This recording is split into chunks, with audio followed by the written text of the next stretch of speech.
4 times a year, we bring in our high net worth sophisticated clients in person for an in-person mastermind as part of our Platinum program. And these are 7, 8, 9-figure investors, business owners, entrepreneurs. It's a part of our high net worth program. So, it's at least $100,000 in crypto. Our highest clients got 32 million. And the latest one we had in Sydney was brilliant.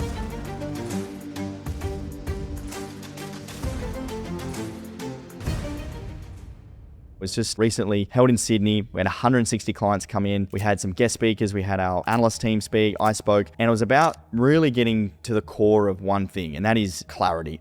Clarity on people's positions, clarity on where the market's going, clarity of strategy. And crypto is such a lonely place. We just wanted to provide an area where people could come together and, meet other like-minded individuals. They could speak with us one-on-one. They could speak with the analysts. They could understand what's happening at the ground level of crypto. And then we overlaid bringing in, tax experts. We brought in different people in different parts of the industry that people wanted to speak to and had that real touch. And to have 160 of our clients there in person in Sydney was phenomenal. And I just want to give you, a sneak peek of, what we spoke about and some of the insights we shared. So one of the first speakers was Checkmate. Checkmate is our on-chain analyst here at Collective Shift. He's actually one of the world's leading on-chain analysts globally.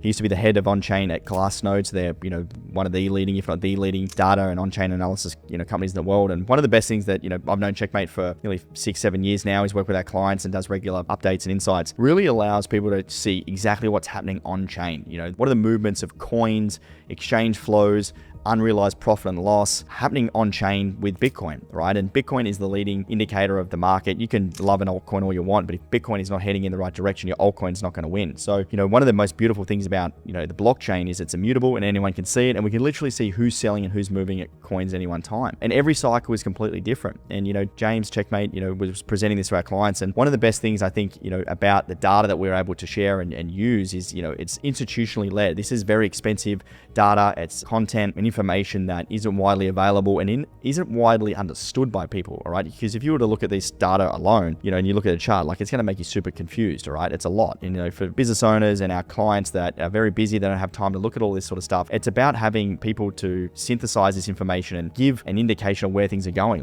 Data is just data without actually understanding the synthesized outcome of what's actually happening, all right? And that's one of our biggest jobs, is to do that heavy lifting for our clients so, people don't have to do the work themselves. And honestly, looking at this stuff, Checkmate's an unbelievable guy. He's super smart. He's an engineer, and he's breaking down exactly what, why this time is different, why the structure of the market has significantly changed, and the players in the market are different. Retail investors primarily led the last cycle. Now it's predominantly institutionally led, and that's going to change what's going to happen with the cycle. Everyone was buying into this 4-year cycle piece, and the data has showcased that is no longer true, and that's really important to understand that. And even last year, where we saw a lot of OG Bitcoiners selling their Bitcoin, you could get really worried and spooked if you didn't know that actually what was just going on was people that bought back at $10,000 were selling because they were huge in profits, and it was being rebought in by new buyers. So really important, that on-chain analysis sector. All the old rules do not apply anymore. You have to think about what's market structure doing from a more fundamental standpoint, rather than this metric didn't get to my level. Wall Street thinks they've tamed a wild horse. We'll see what happens on a Sunday afternoon when you've got too much options exposure at risk. And at the end of the day, stay humble and stack sats, because it is, Bitcoin, it is the asset. When you look at the scale of this thing, great rotation of old holders to new holders. They're happy to buy above 90. They're going to be happy to buy at 90. Happy to buy at 80. These guys are just letting the market come to them. And when you're that kind of buyer, you're not waiting for a 10% pump. These guys are putting it away. There's a lot of sailors out there. They're not doing what sailors doing, but they're not going to sell. Now, you can have all the data in the world in crypto, the knowledge, the information, but the most important part that I didn't really understand or recognize until I really got into crypto and started working with Travis, who's now come on board. He's our chief growth officer. Travis is a executive coach, performance coach. He's worked with Olympians, athletes, sophisticated investors, a range of different individuals, really about their mindset and not only getting clear on the strategy, but the hardest part is actually executing on that strategy. And crypto has this crazy world where it makes it really difficult to actually understand what's going on, and then emotionally can trigger decisions that are not based on logic, right? And that your psychology is the thing that can hold you back. Bitcoin drops 15%, drops 20%, you make a poor decision. I saw this, with a lot of people over the last 8 years. When the market gets volatile, you make emotional decisions. That's because it triggers things in your brain around the fear of loss, the ego, the shame.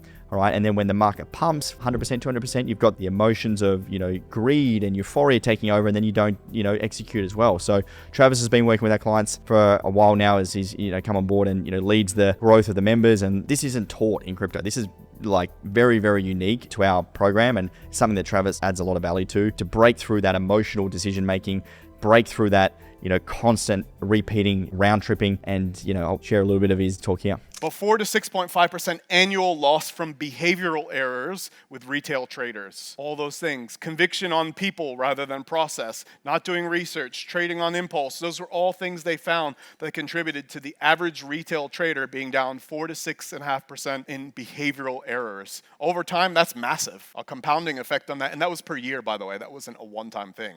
That's not overall portfolio across their lifetime. That's per year. The average day trader in the US, when they last looked at it, makes less than a McDonald's worker. 92% of day traders make less than the average McDonald's worker. Why? Behavioral errors, the biggest driving factor. They think they're smarter than the market. They think they're smarter than the research that's happening around them. They trade based on impulse and based on ego. So at this point, you've got, the on-chain data, you got that psychology piece, but the next question is like, how do we actually bring it all together, and how does this relate to me? And this is really where Matt and Simon, two of our analysts, Simon's our head of education, Matt's our director of research, really brought everything together in terms of, are we in a bull market? Are we in a bear? What should I do? If you are new to crypto, here's, how to think about it. If you've been in it for a long time, here's how to think about it. And I worked together for a long time in cryptos. He's been working with me for nearly 7 or 8 years. He got in early in Solana. Simon got early in Sui and sold out. There's a lot of noise in crypto. A lot of people having different expertise and different insights and, knowledge. And, there's a lot of just a lot of noise, I guess, in crypto. And everyone's competing for the limelight. But the best thing about, working with these guys is we bring them on and they aim to hire the best in the space. I've already made a lot of money in crypto, and now they want to give back to others, and they have a real sense of value to the community and a sense of wanting to give back. And just like me, I got burnt crypto back 7, 8 years ago, and now we're on a mission to help other people avoid all that. And being an independent research firm, we're all incentivized by client results. That's the only way we win. We don't do paid promotion or affiliates. So being able to navigate where we are now and personalize that to people's portfolios is really big. So Matt and Simon came up and spoke about the market outlook and how they're navigating with their money and what they're doing, and it was really great insight. Doing nothing is actually doing something. It's being patient, and it's waiting to let the market give me a signal, just because when Bitcoin's doing bad, altcoins do really bad, and I don't necessarily want to play in that game. I'm not going to try to catch a falling knife of an altcoin at this time. I'm going to let the market come to me. I'm going to be patient. I still hold plenty of Bitcoin, and I'm happy in that position right now, but I wouldn't reaccumulate until one of these scenarios play out. That's just me. And that's where the risk reward has massive implications, understanding yourself as an investor and how much risk you're willing to hold. And again, holding is definitely a decision. I'm more risk seeking, or I guess have a higher threshold of risk compared to Simon. So again, I'm not looking to buy in these scenarios, but I'm more willing to hold a lot of my altcoins throughout this choppiness if we continue to grind lower. And the more I expose back to likelihoods and possibilities, if we keep grinding lower and the possibility of a bear market is increasing, that's when I'll continue and then start to trim and cut my altcoins as that likelihood increases. But again, I'm someone who has a higher, risk tolerance, and I'm happy to sort of sit through this uncertainty at the moment. But if I was someone who was uncomfortable with that, if it was not sleeping well at night, that's when I would be taking chips off the table, maybe just holding through Bitcoin or some of my altcoins. Importantly, it doesn't have to be binary. You don't have to sell everything or use all your cash at once. That's something that surprisingly you'd be surprised to hear, over the years, I guess hundreds of conversations now, a lot of people, they do get stuck up on either going all in or taking it all out at once. And I suppose part of the benefit of being with us is we do emphasize likelihood and possibilities a lot, because you sort of have to think that way, in my opinion, to be a long-term successful investor. So you heard the strategy, the psychology, a bit of the insights from Matt. And the big thing that we like to do is actually showcase real world client results. And we actually had 2 of our long-term clients come up on stage and speak to the rest of the members, which was really cool. And they shared their own story, how they got value out of the membership, where they've actually made money, where they've not. And, a lot of people like you sitting at home, have round tripped and, are busy and have families and careers, and, you've got a lot of wealth you're trying to manage. It can be a lot, right? So we brought up Alex and Adam to speak about, their goals and how they've been through multiple cycles and how they've won using the analysis and systems that we utilize. So yeah, check it out. So I might start with you, Alex. You've been with us for a little while, man. How long have you been a part of the group for? And I guess all the challenges you had in crypto before joining? So I've been with the group probably has it been 4 years now? I'm not probably time. 5 years, yeah. 5 years. So I remember the very first video that you put together in the very early days of Collective Shift, and I was like, this is going to be interesting. Who's Let's this see bloke? where this goes. But where I started 2018, unfortunately got involved with Celsius Network. I went all in. I took equity out of the house, put my self-managed super into it, my mum's money, and it was a catastrophic disaster, as many of you know.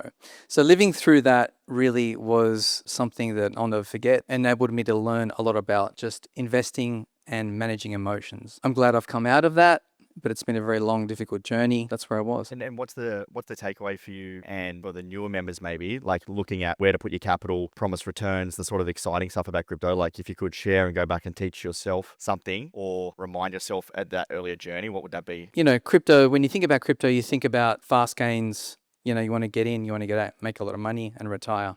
So I did retire actually, just before the Celsius Network thing fell apart. If I was to go back, I would say, don't put all your eggs in one basket, which is what I did. And if it seems too good to be true, will be, which it was. And also get comfortable driving around in a Camry and don't go for the Ferrari, right? Because the Ferrari is going to have high maintenance and it's probably going to have an accident, right? So sticking to Bitcoin, being the Camry analogy, is probably the best idea. Just not having a short-term mindset, I think, is the thing. And look, and I made this mistake again, 3 cycles later. I made the same mistake in this cycle where I'm like, I remember looking at you, Ben, and going, oh, he's really heavy in Bitcoin. I'll put, 40% in altcoins, which I did, and that was a mistake. But, always learning. And I like to make mistakes twice or 3 times because then it really sees in, it's embedded in my core now, or I'll never forget them. Will I repeat them? Probably, but maybe not. Adam, what about you? So you, before joining, what was kind of the biggest challenge you were facing and sort of how have you navigated that? Been in crypto since about 2017, and good old YouTube and Twitter were my educators. So around and round we went again and again and again for 3 cycles as well. Made every single mistake. Shout out for the synthetic one that I went around on. Oh, you were on the... Yeah, I was on that one. Oh, awesome. Finally started to figure it out after watching all your stuff, and I was at the lower level for quite some time. And I actually had a really bad accident. I'm a business owner, and at the time I needed to pull money out. I was 21, so it was probably a lucky time. So that's the only time I've ever taken profits. Nearly died to have to do it. And after that, started to change my portfolio. Listened to you guys more and more. Went from 50 to 60% altcoins that kept going around and losing money to, increasing my Bitcoin portfolio and a small percentage of altcoins, and here we are today. And if you could, again, what you'd tell yourself or maybe an experience share for the other members in the room, like what was a sort of an aha moment or a lesson that if you could go back, you'd change? The biggest thing I did, I don't know if I heard it on a podcast of yours or something, but I actually went back and looked at all my transactions in all my trades, and I figured out how much money I would have had if I just stuck to Bitcoin, and it was bloody scary. That was probably the moment that really changed me and said, hey, don't go the Ferrari. Let's stick to the Camry. Yeah. Since then, it's been great. So, now you've seen, the rest of the team. I did a talk at the start, the Platinum Playbook. And, really the reason I do Collective Shift, the reason I started this 5.5 years ago was because I lost a lot of money with a crypto YouTube influencer that I used to work with. And I saw the inner workings of what goes on. And I'm so passionate about Bitcoin. I'm so passionate about decentralization, the power back to the everyday person, how generational wealth can be made during this asset class if done right. But, I lost a lot of money when I first started out by listening to the wrong people. And when I started to get an edge and I started working with Matt and the team, I realized that we had this edge using our strategies of fundamental analysis, on-chain, sentiment analysis, and we were better than a lot of these, influencers online. And we actually were making real money. I made life-changing amounts of money back in the metaverse in 2021. We wanted to be able to continue growing our portfolio and helping other people. So the idea was we could sell our research to others that wanted to follow along and utilize what we do. They make money. We make money through the research fees we charge, and we can buy more crypto. And that's the way we do it. We have aligned incentives. We don't do paid promotion. We don't do affiliate links. And, we wanted to really make sure that our trust and transparency and reliability and incentives were 100% correlated with our clients. And that's exactly how we've grown over the last 5 years. We've got over 1,000 active clients now, Coinbase a client, SwiftX is a client. But it's really about our Platinum Playbook and the way we think about our investing and the way our methodology works. So I wanted to share a little bit of that in this presentation as well. Survival during these periods is most important. All right. And a lot of you are in different parts of the journey of crypto. But I think for those that have been around for long enough, that these periods of time, these fearful, maniac sort of periods, they pass. It feels like we're going to be in this stage forever, but it doesn't, it's never that way. Your goal is to stay in the game. What do retail investors do? The real retail, they're buying at local tops, they're panicking on the way down, they panic sell, and it just happens over and over and over again. All right. You've just got to stay in the game. Hope is not a strategy. I relay this to so many members that have probably been around for a little while, multiple cycles. Hope is expensive, particularly on altcoins that you're holding and they're down. I know because I hoped my altcoins back in 2017, 2021, we're going to come back. And I look back and you see what changes happen every single cycle. Those altcoins are well and gone. The trend changes, bull markets change. Hope is expensive. There's the difference between hope and conviction in an asset that you believe will come back. It's a very fine line though, by the way, and it's a very difficult decision. Whether you cut it because it's underperforming and you don't think it's going to come back, or you wait, you hold, you lower your buy price, whatever it might be. It's a very difficult choice. So there you have it. There's a bit of an insight on our in-person masterminds. We do 4 times a year. Our clients get access to 2 of these events, whether you're in Australia, the US, London. We've got clients from 40 different countries. And the in-person piece is just phenomenal. We take that away. We do the in-person, and then we have pop-up events. We do WhatsApp community. We've got so many different parts around making this part real. Like you're allocating real capital. We work with high net worth. So you want to make sure you're a part of a great community, and that's exactly why our programs are by application only. We want to make sure that everyone that comes in is at a certain sophisticated level and really adds to the community and doesn't detract from it. So if you're interested in this and you were thinking, yeah, I'd love to be a part of that program, we've got a little link in the description below. You can check it out. It's got a free training on how we operate and how we work. You can speak to one of our team. Otherwise, yeah, let me know what else you would like for us to talk about on the channel and comment it below, and I'd love to continue helping everyone out and love to meet all of you in person as always. So thanks folks, and speak soon.